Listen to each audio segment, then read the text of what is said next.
Hello friends, YouTube channel पर आप सभी का हार्दिक स्वागत है। अपना टॉपिक चल रहा था पार्टिसिपल, और जैसा कि हमें पता है कि पार्टिसिपल जो है काफ़ी इंपॉर्टेंट रोल प्ले करता है किसी भी एग्ज़ाम को लेकर। आरपीएससी अपना सेकंड ग्रेड है, फर्स्ट ग्रेड है, रीट है, महिला सुपरवाइजर है, एलडीसी है या अदर कोई भी एग्ज़ाम है। इंटरेस्टिंग टॉपिक है। ट्रांसफॉर्मेशन और कंपोजिशन दोनों ही पॉसिबल नहीं है इस बिना पार्टिसिपल के। और हमने पहले देखा कल कि पार्टिसिपल है क्या। पार्टिसिपल एक वर्ब की फॉर्म है जिसके अंदर एडजेक्टिव के गुण पाए जाते हैं। फिर हमने देखा कि यूज़ पढ़ रहे थे कि पार्टिसिपल के यूज़ जो हैं दो प्रकार के यूज़ होते हैं। पार्टिसिपल के यूज़ पढ़ रहे थे, तीन प्रकार के यूज़ थे। पहला ये था कि यदि आपका सब्जेक्ट जो है वो एक है और वो एक्शन जो है सेम टाइम पर एक्शन दो कर रहा है तो आप प्रेजेंट पार्टिसिपल का यूज करोगे। ठीक है, जो एक्शन पहले हो रहा है वो प्रेजेंट पार्टिसिपल में और दूसरा अकॉर्डिंग टू टेंस हो जाता है। सेकंड हमने किया था कि यदि आपका सब्जेक्ट जो है वो आपका एक हो, एक्शन कितने हो, दो हो, और वो एक्शन हो क्या, एक कंप्लीट हो और सेकंड जस्ट उसके बाद में स्टार्ट हो। सेकंड उसके जस्ट बाद में स्टार्टेड होना चाहिए, बीच में कोई भी गैप ना हो। और थर्ड अपने किया था कि पहला सेंटेंस जो है यदि कॉज बता रहा है और सेकंड उसका रिजल्ट बता रहा है तो कॉज वाला जो है वो प्रेजेंट पार्टिसिपल के अंदर उसका यूज किया जाएगा और रिजल्ट जो है वो अकॉर्डिंग टू टेंस हो जाएगा। और इसके अंदर अपने ये बात की थी कि जब पार्टिसिपल के अंदर अपन ट्रांसफॉर्मेशन करते हैं तो इंपॉर्टेंट रोल प्ले करता है उनका सब्जेक्ट। ठीक है, कि यदि दोनों का सब्जेक्ट जो है वो अलग अलग है ना तो दोनों सब्जेक्ट अपने को अलग अलग देने पड़ेंगे, नहीं तो अपना सेंटेंस जो है वो काफी गलत हो जाता है। और इसके बारे में अपन बात की थी, कल अपने एग्जाम्पल देखा था। एक एग्जाम्पल अपने और देखते हैं। आप देखिएगा, जैसे हमने लिखा the sunrise, the fog disappeared, the sunrise, the fog disappeared। अब देखिए ये दो सेंटेंसेस अपने पास में हैं और अपने को ट्रांसफॉर्मेशन करना है और ट्रांसफॉर्मेशन एक सिंपल सेंटेंस बनाना है। क्लियर? और सिंपल सेंटेंस बनाना है तो सिंपल सेंटेंस बनाने के लिए अपने प्रेजेंट पार्टिसिपल का भी यूज करते हैं और इनफाइनाइट का भी यूज करते हैं। अब देखिए पार्टिसिपल का आप यूज करोगे तो पहला सेंटेंस आपको कॉज बता रहा है। कॉज क्या है कि सनराइज होता है, सनराइजेज। ठीक है, पहला सेंटेंस अपने को कॉज बता रहा है, कारण क्या है, सूर्य का उदय होना। रिजल्ट क्या निकला कि जो फॉग जो है वो डिसअपीयर होगी। क्लियर? अब यहां देखोगे ना तो इसका सन जो है ना, इसका सब्जेक्ट अलग है और इसका भी सब्जेक्ट अलग है। जब सब्जेक्ट अलग है तो दोनों सब्जेक्ट आपको अलग अलग रखने पड़ेंगे। ठीक है, जैसे हमने लिखा द सनराइजिंग,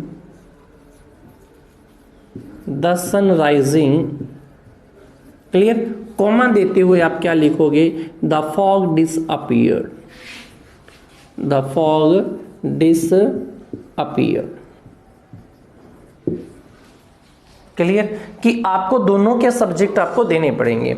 और यदि आप यहां सब्जेक्ट नहीं देते तो अपने कल भी चर्चा की थी कि इसका जो है वो अपने आप इसका जो है अंडरस्टूड हो जाता है। जैसे अपने एक सेंटेंस लिखे अपने, जैसे ये लिखें कि मैं गेट पर खड़ा था, कुत्ते ने मुझे काट खाया।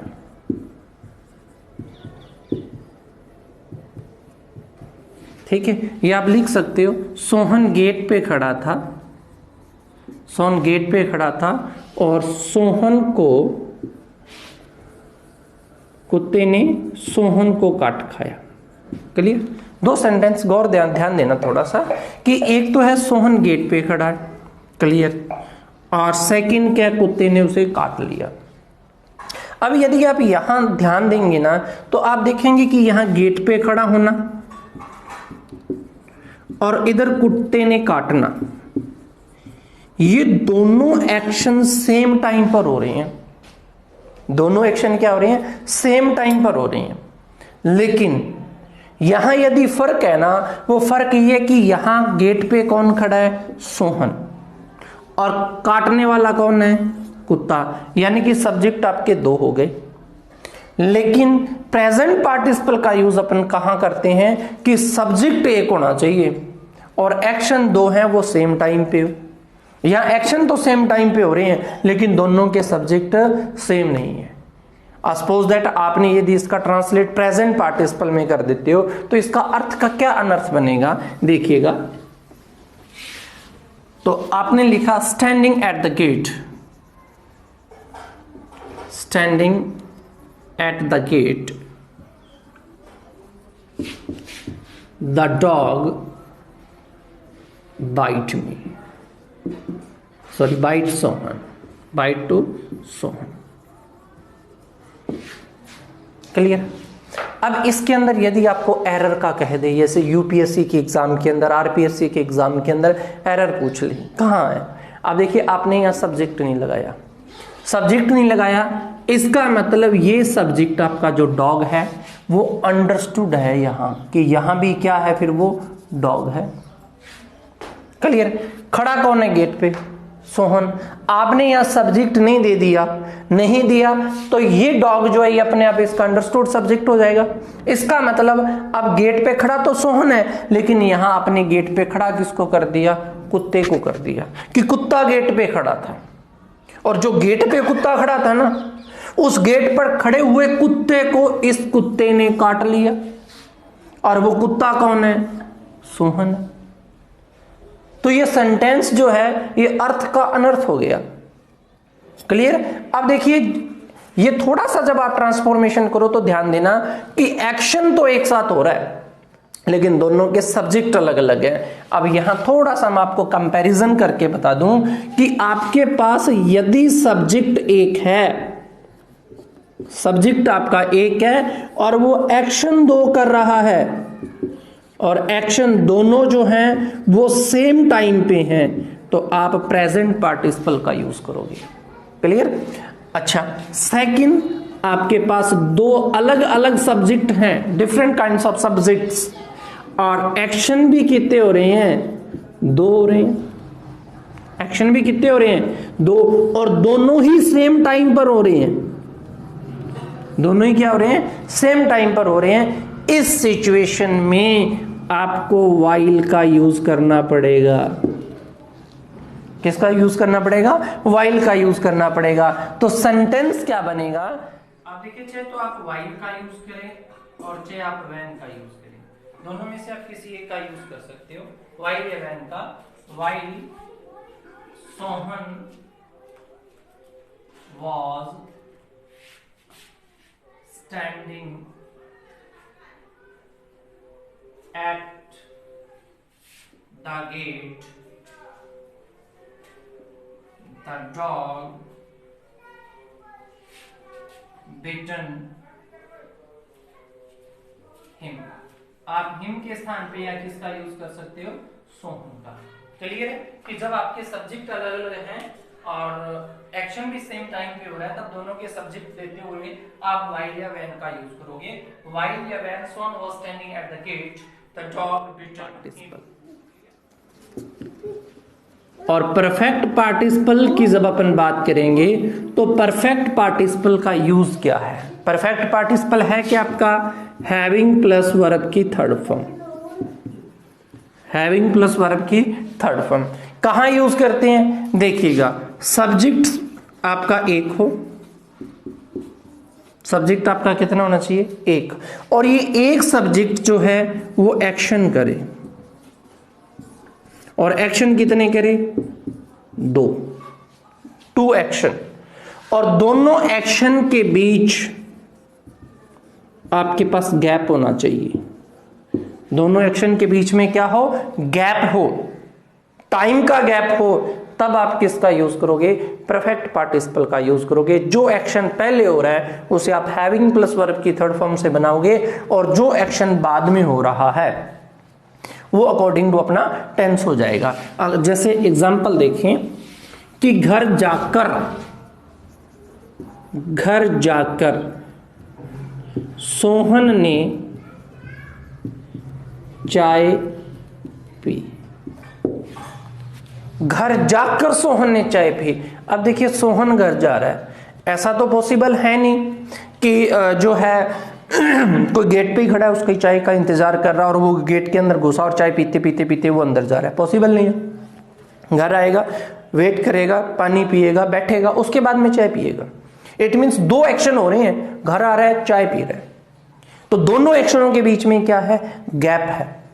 और जब दो एक्शन के बीच में गैप होगा ना, इट मीन्स आप परफेक्ट पार्टिसिपल का यूज करोगे। अब देखिए क्या करोगे, हैविंग प्लस वर्ब की थर्ड फॉर्म। काम पहले कौन सा हो रहा है, घर जाने का, हैविंग गॉन होम। क्लियर, क्या कर रहा है, सोहन चाय पी रहा है। सोहन टुक टी। क्लियर, सोहन टुक टी, कि सोहन ने क्या ली, चाय ली घर जाकर। क्लियर, अब और देख लीजिएगा कि हमने लिखा कि स्कूल जाकर राम प्रिंसिपल से मिला।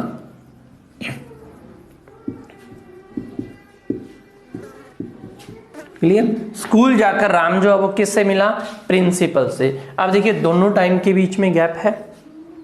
क्लियर है, अब गैप क्या है कि पहले वो स्कूल जा रहा है, स्कूल जाने के बाद में प्रिंसिपल से मिल रहा है। इट मींस दो एक्शन के बीच में कहीं ना कहीं गैप आएगा। क्लियर, क्या करोगे अब, हैविंग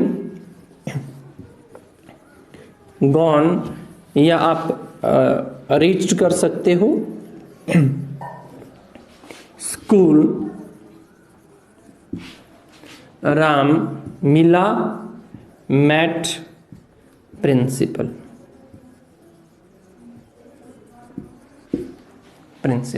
क्लियर, अब देखिए एक छोटी सी एरर की अपन बात करते हैं यहां। यदि अपने ये लिखें washing clothes Radha goes to school, college, office, जो आप लिखना चाहें, और आपसे कोई पूछ ले कि सेंटेंस में एरर कहां है, देखिए यहां उसने किसका यूज किया है, प्रेजेंट पार्टिसिपल का यूज किया है। प्रेजेंट पार्टिसिपल, सब्जेक्ट एक, एक्शन कितने, दो, और दोनों ही क्या हो, एक साथ। अब अर्थ क्या निकल रहा है इसका कि washing clothes Radha goes to school, मतलब राधा स्कूल भी जा रही है और जाते जाते कपड़े भी धो रही है। बाइक के पीछे बटन लेके बैठी और कपड़े धो रही है और सामने वाला जा रहा है, पॉसिबल है। इट मींस पहले वो वॉशिंग करेगी, आफ्टर उसके क्या करेगी, वो कॉलेज जाएगी, तो दोनों के बीच में क्या आएगा, गैप। और जब दोनों के बीच में गैप है तो आपको किसका यूज करना पड़ेगा, परफेक्ट पार्टिसिपल का। तो ये सेंटेंस अपना गलत हो जाएगा। तो सही क्या होगा, having washed clothes Radha goes to school. Clear, कि यदि दोनों प्रेजेंट पार्टिसिपल का मतलब है दो एक्शन एक साथ एक ही सब्जेक्ट द्वारा या एक के तुरंत बाद में। क्लियर, और परफेक्ट का मतलब है एक एक्शन के कंप्लीट होने के बाद में दूसरा एक्शन स्टार्ट हो और गैप हो। क्लियर, तुरंत नहीं, गैप हो, तो वो परफेक्ट पार्टिसिपल होता है। क्लियर, उसके बाद में अपन बात करते हैं पास्ट पार्टिसिपल की। और पास्ट पार्टिसिपल की जब अपन बात करेंगे तो पास्ट पार्टिसिपल है क्या, पास्ट पार्टिसिपल है वर्ब की थर्ड फॉर्म। पास्ट पार्टिसिपल क्या है, वर्ब की थर्ड फॉर्म। अच्छा, इस वर्ब की थर्ड फॉर्म का यूज कहां किया जाता है, सॉरी पास्ट पार्टिसिपल का, कि आपको कोई कंप्लीटेड एक्शन शो करना है। कंप्लीटेड एक्शन जो आपने शो करना है उसके लिए आपको पास्ट पार्टिसिपल का यूज करना पड़ेगा।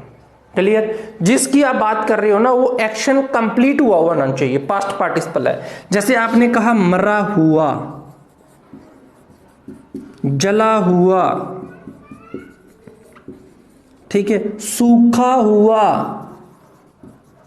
अब देखिए यहां यदि इन तीनों की अपन बात करें, ऐसे और भी बहुत सारे एग्जांपल्स हो सकते हैं। सूखा हुआ यानी कि सूखने का काम उसका कंप्लीट, मरा हुआ यानी कि मर चुका है वो, क्लियर। जला हुआ इट मींस वो जल चुका है। जो एक्शन कंप्लीट है उस कंप्लीटेड एक्शन को हमेशा किससे लिखा जाता है? वर्ब की थर्ड फॉर्म से लिखा जाता है, पास्ट पार्टिसिपल से लिखा जाता है, क्लियर। जैसे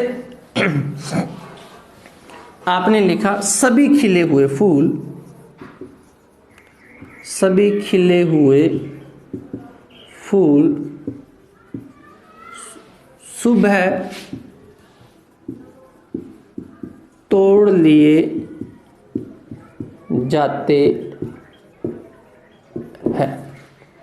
सभी खिले हुए फूल सुबह तोड़ लिए जाते हैं। अब देखो यहां खिले हुए यानी कि खिलने का एक्शन कंप्लीट, खिले हुए सभी है, यूज किसका करोगे? ऑल।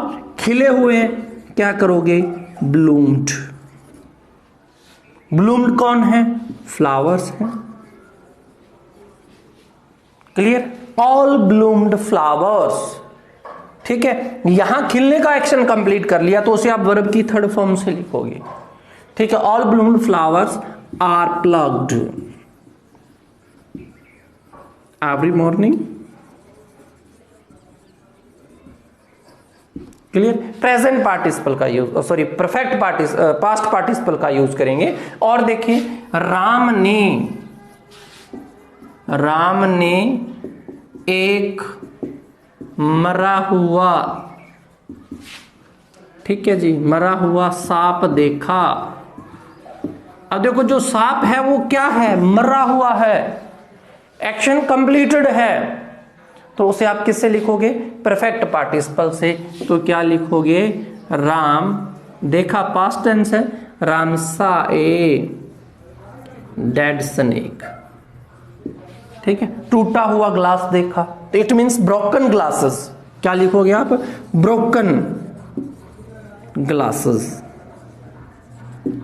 ठीक है। कंप्लीटेड एक्शन जो है वो हमेशा वर्ब की थर्ड फॉर्म से लिखा जाता है, क्लियर। आई होप आपको ये वीडियो काफी पसंद आई होगी। अपना नेक्स्ट टॉपिक जो होगा वो इनफाइनाइट का होगा, जिरंड का होगा। वीडियो को प्लीज शेयर, लाइक, कमेंट जरूर करें। थैंक्स।